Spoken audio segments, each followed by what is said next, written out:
Heroine Bhavya வந்து எனக்கு பார்க்கறதுக்கு சமந்தா மாதிரி எனக்கு தெரிஞ்சது. கொஞ்சம் அழகா வந்து அந்த ஸ்மைல் வந்து, ஏன்னா ஹீரோயினை சூஸ் பண்ணும்போதே என்னன்னா 2 விஷயம் தான் அனுப்போம். ஒண்ணு அவங்களோட கண்ணு, இன்னொன்று அவங்களோட ஸ்மைல். அந்த சிரிப்பு அழகா இருந்ததுன்னா நிச்சயமா வந்து பாக்குறவங்களோட தன்மை இருக்கும். அது மாதிரி வந்து பவ்யாவுக்கு வந்து இந்த ஸ்மைல் வந்து ரொம்ப பிளசண்டாகவும் அழகாகவும் இருக்கு. நிச்சயமா நீங்க வந்து உங்களுக்கு தமிழ் திரைப்பட துறையில இல்ல தென்னிந்திய திரைப்பட துறையில உங்களுக்கு ஒரு இடம் இருக்கு. ஆனா ஒரே ஒரு வேண்டுகோள், நீங்க வளர்ந்த பிறகு இதே மாதிரி வந்து எங்களோட நட்பாகவும் அன்பாகவும் பணிவாகவும் இருக்குங்கிறது. அப்புறம் நீங்க ஒரு 10 பவுன்சரை வச்சுட்டு கதையை கேட்கறதுக்கு மேனேஜர் மூலமா கதையை கேட்காதீங்க, டைரக்டர் மூலமா கதையை கேளுங்க, எழுத்தாளர் மூலமா கதையை கேளுங்க. அது எப்பெல்லாம் நீங்களா ஆர்டிஸ்ட்லாம் வந்து டைரக்டர் கிட்ட கதையை கேட்டீங்களோ, எழுத்தாளர்கிட்ட கதையை கேட்டீங்களோ, அது வரைக்கும் தமிழ் சினிமா நல்லா எடுத்துட்டே இருந்தீங்க. இன்னைக்கு மேனேஜரோ இல்ல உங்களோட பிஏக்குள்ள கதையை கேட்டு அவன்லாம் விளங்காதவன் தான் அங்க வந்து உட்காந்துருப்பான். இங்க சினிமா துறையில தோத்தவன் தான் அங்க வந்து உட்காந்துருப்பான். அவன் எங்களை பார்த்து வந்து எங்க மேல அவனுக்கு கோவம் இருக்கும். நாங்க ஜெயிச்சவங்களை பார்த்து அவனுக்கு கோவம் இருக்குல்ல, அவன் எங்களை ஃபில்டர் பண்றதே இருப்பான். அவனுக்கு யார் சலாம் அடிக்கிறோனோ அவன் தான் அங்க ஹீரோ கிட்ட போற மாதிரியான ஒரு சீன்ல இன்னைக்கு இருக்கு. அது மாதிரி நீங்களாம் இல்லாம மறுபடியும் வந்து பழைய சினிமா துறையில ஹீரோவுக்கும் நாயகர்களுக்கும் நாயகியருக்கும் தொழில்நுட்ப கலைஞர்கள் வந்து ஒரு நேரடி ஆக்சஸ்ல இருந்ததுன்னா, படம் முடிஞ்ச பிறகு கூட நான் இப்போ 16 படம் பண்ணேன், 16 படத்தோட இயக்குநர்களோ நாயகர்களோ நாயகியரோ இன்னை வரைக்கும் நட்பா இருக்காங்க. ஆனா இன்னைக்கு ஒரு படம் முடிஞ்ச உடனே அதோட இயக்குனருக்கே அடுத்த அந்த ஹீரோவோட பழக்கம் தான் போகுது.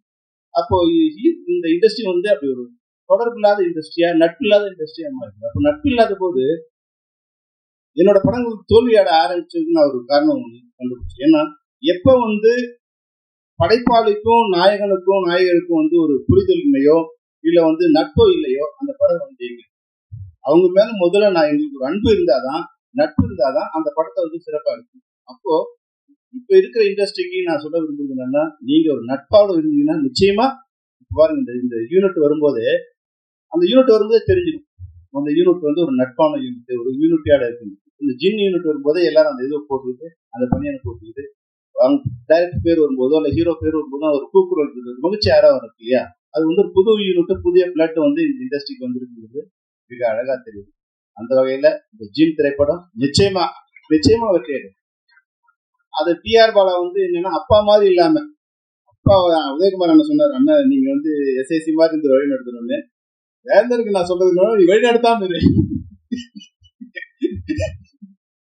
ஏன்னா அவனை பார்க்கும்போது எனக்கு தெரியுது அவன் வந்து ரொம்ப இன்டெலிஜென்டா இருக்கான். அந்த ஆட்லாம் பண்ணதால அந்த ஷார்ட்ஸ் எல்லாமே வந்து அவனோட வந்து வேற மாதிரி ஒரு ஸ்டைல் இருக்கு, பொதுவான ஒரு ஸ்டைல் இருக்கு. அதனால நீ வந்து அவனை வழி நடத்தாத, பின்னாடி இருந்தவன பார்த்துக்கிட்டு இருக்கோம், வழி தடமாறாம பார்த்துக்கிட்டு இருக்கோம், நீ வழி நடத்தாத தடமாறாம பார்த்துக்கிட்டு இருக்கோம். நான் அம்மா வந்து எப்பவும் சொல்லிட்டே இருப்பாங்க, என் பையன் எப்படின்னு சரி அம்மா சொல்றதே சொல்லிட்டு இருப்பாங்கன்னு தான் நான் நினைச்ச ஒண்ணு வர வரும்போது இது ஏதோ வரும் ராஜேஸ்வரிக்காக தான் நான் வந்து. ஆனா இங்க வந்த பிறகு வந்து ஒரு நல்ல திரைப்படத்துக்கு நான் வந்து படம் பார்த்ததுக்கு எனக்கு தெரிஞ்சது, ஒரு வெற்றியான படத்துல ஒரு சிறப்பான ஒரு யூனிட்டை நான் வந்து வாழ்த்துறை வழங்க வந்தேன் அப்படின்னு தயாரிப்பாளருக்கு இந்த படம் இன்னைக்கு எடுத்திருக்காங்க. இந்த படத்தை இது போல இன்னைக்கு வந்து ஒரு 300-400 படங்கள் இருக்கு.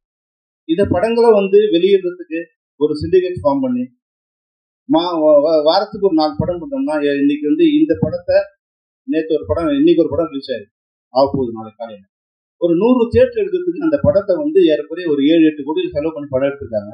ஆனா அந்த படத்தை ஒரு 100 தியேட்டர்ல வந்து ரிலீஸ் பண்றதுக்கு அவங்க இன்னொரு 1 கோடி செலவு பண்ணிருக்காங்க.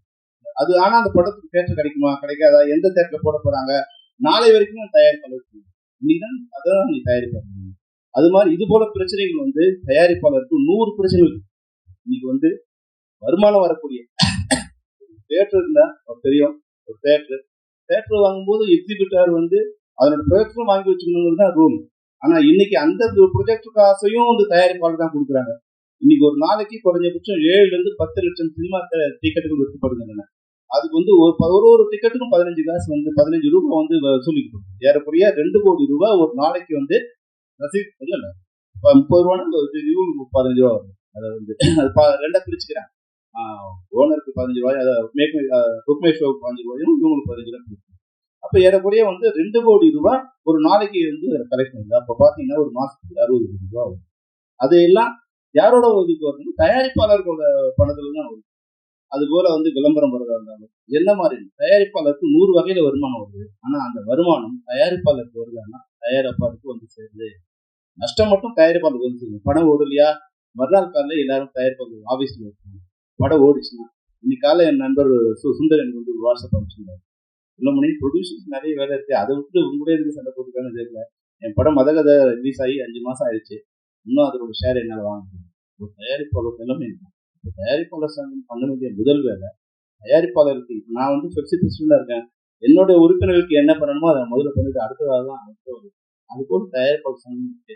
அவங்க தங்களுடைய உறுப்பினருக்கு என்னெல்லாம் முதல்ல பண்ண முடியும், அவங்க தயாரிக்கிறதுக்கு, வெளியிடுறதுக்கு, மார்க்கெட் பண்ணுறதுக்கு, அந்த படத்தை வந்து திருப்பி தயாரிப்பாளர் வந்து சேர்றதுக்கு பல வகையில வருகின்ற வருமானம் தயாரிப்பாளருக்கு வந்து சேர்க்கிற மாதிரி. இன்னைக்கு வந்து ஒரே ஒரு பாட்டுக்கு நான் எடுத்த நான் டைரக்ட் பண்ண பாட்டு, இன்னொன்று நான் ஓன் ப்ரொடக்ஷன், அந்த பாட்டை நான் இன்னைக்கு ஸ்டேஜில் பாடணும்னா நான் ஒரு நாளும் 2 லட்சம் பண்ணுவேன். இந்த மாதிரி பல லட்சங்கள் யார் யாரோ சாப்பிட்டு, ஆனா அதுல ஒரே ஒரு காசு கூட என்ன வந்து சேரணும்.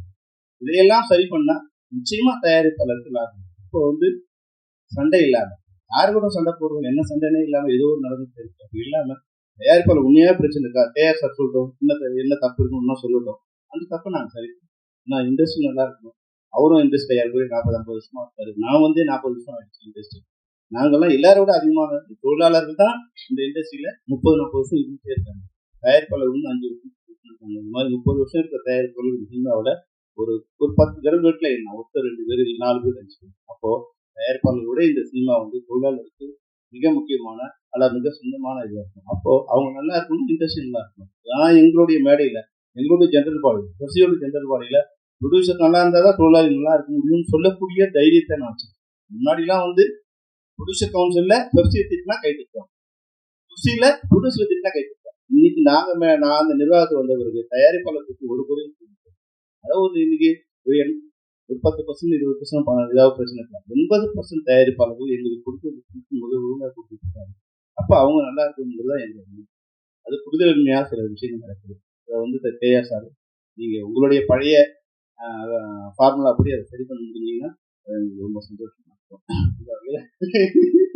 ஒரு ஃபார்முலா வச்சிருக்காரு. இந்த ஃபார்முலா படி அது என்ன ஃபார்முலா அவருக்கு தெரியும்.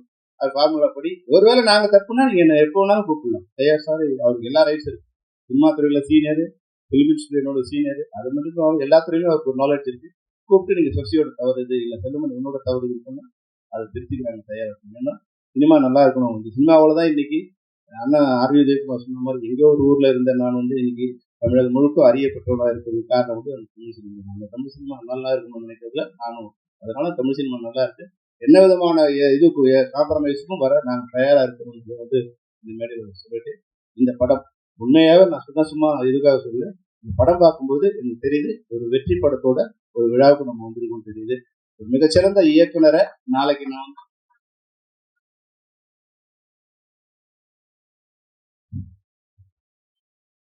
நாளைக்கு சொல்லலாம், பாலா உன்னோட ஃபர்ஸ்ட் படத்துக்கு நாங்கள் வந்து வாழ்க்கணும் அப்படின்னு சொன்னோம். ஏன்னா அவர் மிகப்பெரிய ஒரு இயக்குனர் வருவார், நிச்சயமா வருவார். அவரும் நாளைக்கு வந்து ப்ரொடியூசருக்கு எந்த தொந்தரவும் இல்லாமல் இருக்கணும். ஆர்டிஸ்ட் மட்டும் இல்லை, ஹீரோவும் இன்னைக்கு வந்து இப்போ ஆர்டிஸ்ட் மாதிரி பிஹேவ் பண்ண ஆரம்பிச்சிட்டாங்க.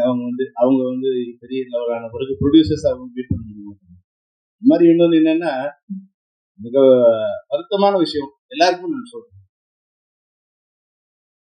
நாங்கள் முன்னாடி வந்து ரெக்கார்டிங் போகும்போது அது என்ன மியூசிக் நாங்கள் காதல் கேட்போம்.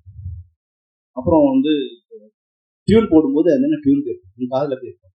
நம்ம ரெக்கார்டிங் போகும்போது வந்து அதில் வந்து கீபோர்டில் இருக்காங்களா, இல்லை வந்து லைவ் மியூசிக்கா, இல்லை வந்து ரிதம்ஸா, எல்லாமே கேட்டு அது சந்தோஷப்படுவோம். ஆனால் இன்னைக்கு போகும்போது இன்னும் கேட்டு இருப்போம். அவங்க மாதிரி ரசிச்சுட்டே இருப்போம். எப்படியும் வந்து நம்ம வந்து ப்ளூடூத் வச்சு பேசிட்டு 50 அது மாதிரி நாங்களும் இதை கேட்டுட்டு ஓகே பாட்டு.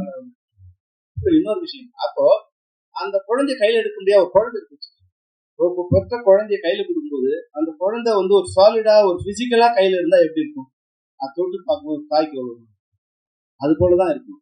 அப்படிதான் இசை இருக்கும், அப்படிதான் கதை இருக்கும். இப்போ கதையை யாருக்கா சொல்லணும்னு நினைச்சா முதல்ல ஹீரோ சின்னத்துல போட்டாங்க, மெயில் குழந்தைய மெயில் அனுப்புற மாதிரி தான்.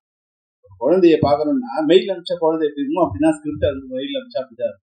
அதை நான் சொல்லும் போது என்னுடைய இது வரும்போது உன்னை பார்த்து நான் கதை சொல்லும் போது நீ எங்க ரசிக்கிறன்னு தெரியும். அந்த கதையை நான் சொல்ல முடியும். நான் மெயில் அனுப்பிச்சா நான் முதல்ல இருந்து தமிழ்ல பேசணும், இங்கிலீஷ்ல டிரான்ஸ்லேட். ஏன்னா உனக்கு கூட இருக்கிறவங்களாம் வந்து தமிழ் தெரியாதவனா இருக்கான், அவன் இங்கிலீஷ் படிக்கணும். அவன் பார்த்து ஓகே பண்ணாதான் நீங்க அது படிப்பீங்க. அப்போ அவனுக்கு இங்கிலீஷ் அனுப்பணும், உங்களுக்கு தமிழ் அனுப்பணும். என்னோட மூலையை நான் தமிழ்ல இருந்து தெலுங்கு இங்கிலீஷ்க்கு டிரான்ஸ்ஃபர் பண்ணணும். அந்த அளவுக்கு சரியா இருக்கும்னு சொல்ல முடியாது. இதெல்லாம் இல்லாம நீங்க கதையை நம்ம தப்பா பேசினா என்னை வந்து மன்னிச்சிருங்க. நாயகர்கள் நீங்க கதையை ஸ்கிரிப்டை வந்து மெயில கேட்காதீங்க, மெயில பார்க்காதீங்க. டைரக்டர்கிட்டயோ ரைட்டர்கிட்டயோ நேரடியாக உங்க கதையை கேளுங்க தான் இந்த ஜின் மூலமா நான் உங்களுக்கு சொல்ல வர்றது வேண்டுகோள். இந்த வேண்டுகோளை நீங்க தயவு செய்து ஏற்றுக்கணும். அப்புறம் இந்த ஜின் படம் வந்து ஏன்னா இது வரைக்கும் வந்து பேய்னா பயம் தான். அந்த பேயே நாயாக்கி அதை ஒரு பெட்டாக்கி அதை வளர்க்குற ஒரு படமா இங்க ஆக்கியிருக்காங்க. அந்த பேய் இனிமே தமிழ் சினிமாவை பார்த்து பேய் தற்கொலை பண்ணிக்கணும்னு நினைக்கிறேன். அந்த பேய்ங்கிற பயம் போயிட்டு குழந்தைங்களுக்கு வந்து பேய் வந்து ஒரு விளையாடுற ஒரு பொம்மை மாதிரி ஆயிடுச்சு. அந்த பட்டத்துக்கு வந்து 50 இது மாதிரி ஜி பொம்மை மாதிரியோ இல்ல வந்து ஒரு கார்ட்டூன் கேரக்டர் மாதிரி ஆயிடுச்சு இது வந்து பார்க்கும்போது. ஆனாலும் அந்த கலர் கிரியேட் ஆகுது. உண்மையா மருதன் சீரியல் ஒரு ஹீரோ ரொம்ப அழகா இருக்காங்க, இனிமையா இருக்காங்க. அதோட வந்து சாங்ஸ் வந்து உண்மையா வந்து 3 சாங்ஸ் வந்து பிரம்மாண்டமா இருக்கு. அதோட ஒரு ப்ளஸ் என்னன்னா நீங்க ரீரெக்கார்ட் பண்ணும்போது அந்த ட்ரைலர் நீங்க ரீரெக்கார்ட் பண்ணீங்க, அது உண்மையில வேற லெவல்ல இருக்கு. அது வந்து ஒரு பியூட்டிஃபுல்லா வந்து ஒரு டெரர் கிரியேட் பண்ணுங்க. இதுல ஒரு சாஃப்ட்னஸ் வந்து அதுல வந்து ஒரு டெரர் கிரியேட் பண்ணுங்க. எந்த இளைஞர்களுக்கு வந்து மியூசிக் வரவங்களுக்கு வந்து ரீரெக்கார்ட் சென்ஸ் இருக்கோ அவங்க மிக சிறந்த இசையமைப்பாளர் நிச்சயமா மாறுவாங்க. நீங்க நிச்சயமா மிக சிறந்த இசையமைப்பாளர் வருவீங்க. உங்களுக்கு அதே வேண்டியது தான். இதே போல நீங்க பணிவோடும் அன்போடும் நட்போடும் தயாரிப்பாளர்கள் இருக்கணுங்கிறது தான் நான் உங்ககிட்ட வைக்கிற வேண்டுகோள். அந்த ஜி திரைப்படத்திற்கு அனைத்து குழுவினருக்கும் தயாரிப்பாளருக்கும் குறிப்பா என்னுடைய சகோதரி ராஜேஸ்வரிக்கும் என்னுடைய வாழ்த்துக்கள். நன்றி.